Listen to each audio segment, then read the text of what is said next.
Pakistan Army Chief Asim Munir has once again issued threats against India, reiterating his free Kashmir rhetoric. Munir dubious remarks come during his first public address after India's Operation Sindoor and his meeting with US President Donald Trump earlier this month. Speaking at a Pakistan Naval Academy in Karachi, Munir raked up the Kashmir issue. He pledged political and moral support to Kashmir. The Pakistani Army Chief reaffirmed his country's unwavering support for terrorism in that region, disguised as a legitimate struggle. We can never miss to mention about the great sacrifices of our Kashmiri brethren.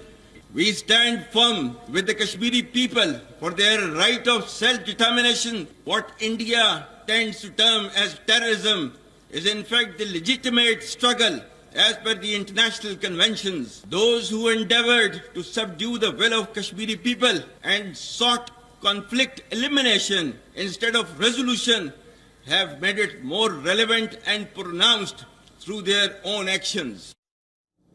Indian investigation into the Pahalgam attack has revealed that all 3 militants involved in April's deadly attack on tourists were Pakistani nationals. All the attackers belong to the unproscribed militant group Lashkar-e-Taiba.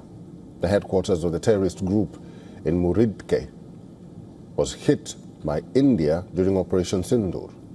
Munir went on to accuse India of destabilizing peace in that region. He called Pakistan a net stabilizer in that region.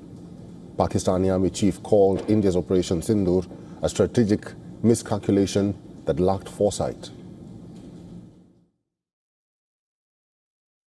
As we steadily but surely build our comprehensive national power, any enemy acting on perceived vulnerability of Pakistan under the illusion of strategic impunity or miscalculation would get an assured, swift, and a very befitting response.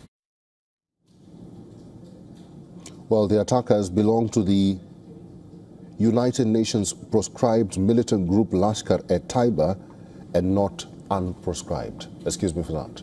After blaming India for its response against terrorism, Asim Munir moved to blaming India for undermining Pakistan's efforts to counter terrorism within the country.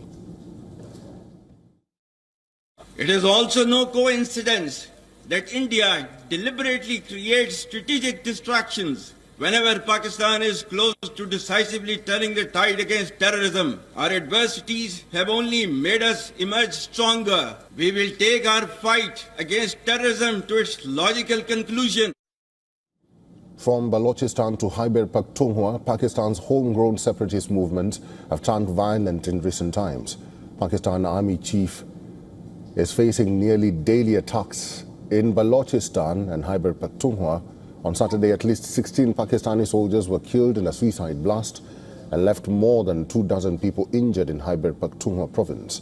A faction of Tehreek-e-Taliban Pakistan has claimed responsibility.